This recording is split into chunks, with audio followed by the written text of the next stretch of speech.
तितलियां देखने में जितनी खूबसूरत लगती हैं, पर्यावरण को बचाने में भी उनका उतना ही योगदान है।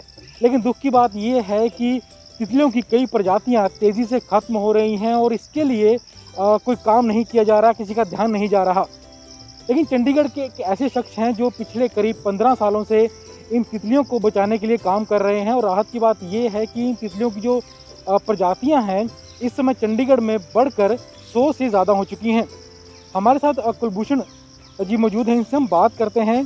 सर, आप पिछले करीब 15 सालों से तितलियों को बचाने के लिए काम कर रहे हैं। तो सबसे पहला सवाल तो यही है कि तितलियां पर्यावरण को बचाने में कितना सहयोग करती हैं?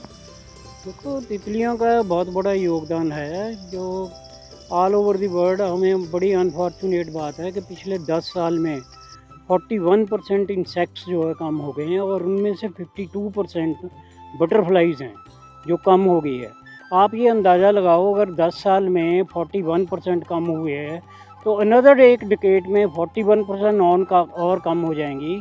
तो ये इंसेक्ट्स नहीं रहेंगे, बटरफ्लाइज नहीं रहेगी, हनी बी नहीं रहेगी, तो पोलिनाइजेशन नहीं होगी।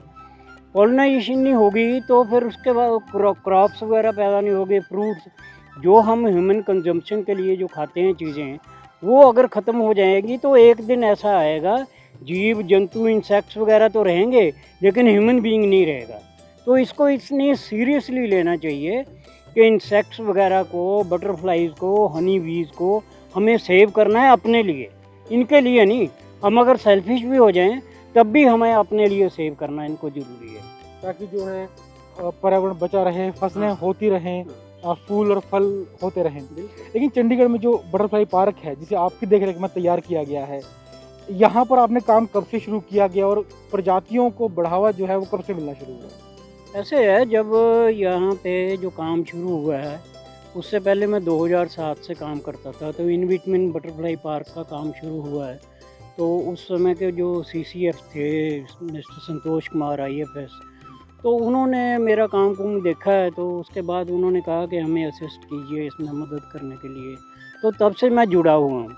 और जब मैंने बटरफ्लाइज पे काम शुरू किया तब चंडीगढ़ फॉरेस्ट डिपार्टमेंट के रिकॉर्ड में 32 स्पीसीज़ थी। और मैं तो मतलब रात दिन, जिसको कहते हैं ना कि वन टाइम एक ही काम होता है, ऐसा मैं इन्वॉल्व हो गया था।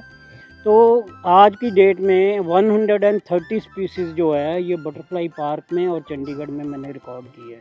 और जितनी भी चंडीगढ़ में रिकॉर्ड की है उनमें से कोई ऐसी बटरफ्लाई नहीं है जो बटरफ्लाई पार्क में नहीं मिली हो। तो ये एक बड़ा इंसिडेंट हुआ मेरे साथ। मैं बटरफ्लाइज का ज़्यादा लवर नहीं था, लेकिन एक बार गलती से मेरे से बटरफ्लाई के कैटरपिलर मर गए स्प्रे करवाने से। बाद में मुझे पता लगा कि वो लाइम बटरफ्लाई बहुत ब्यूटीफुल बटरफ्लाई है, उसके कैटरपिलर थे। तो मुझे मन में बड़ा पश्चाताप हुआ। रिटायर में हो चुका था, फ़ोटोग्राफी मैं कर रहा हूँ 1968 से। तो मेरे समय में कई जो टेक्नोलॉजी चेंज हुई हैं। तो फिर मैंने सोचा कि अब हैंस फोर्थ ना बटरफ्लाई की कंजर्वेशन पे ही काम करते हैं। एक तो जो पछतावा है मुझे कि इतनी ब्यूटीफुल बटरफ्लाई के कैटरपिलर मार दिए मैंने, तो एक तो पछतावा दूर हो जाएगा।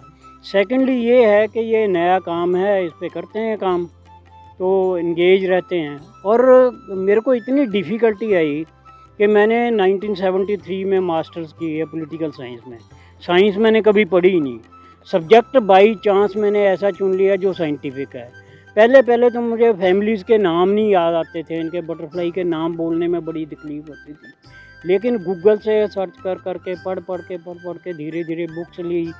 तो आज की डेट में मैं अगर उड़ भी रही है बटरफ्लाई तो मैं आपको बता सकता हूँ ये कौन सी स्पीसीज़ है। तो बचाने की अगर बात की जाए तितलियों को, तो यहाँ पर काम कैसे किया जा रहा है, किस तरीके से बचाया जा रहा है उनको और संख्या कैसे बढ़ाई जा रही है उनकी? ऐसे है, यहाँ पे बचाने के लिए बहुत, एक तो नंबर 1 बटरफ्लाइज को मेन चीज़ चाहिए उसके होस्ट प्लांट जिस पे उसने अंडे देने होते हैं।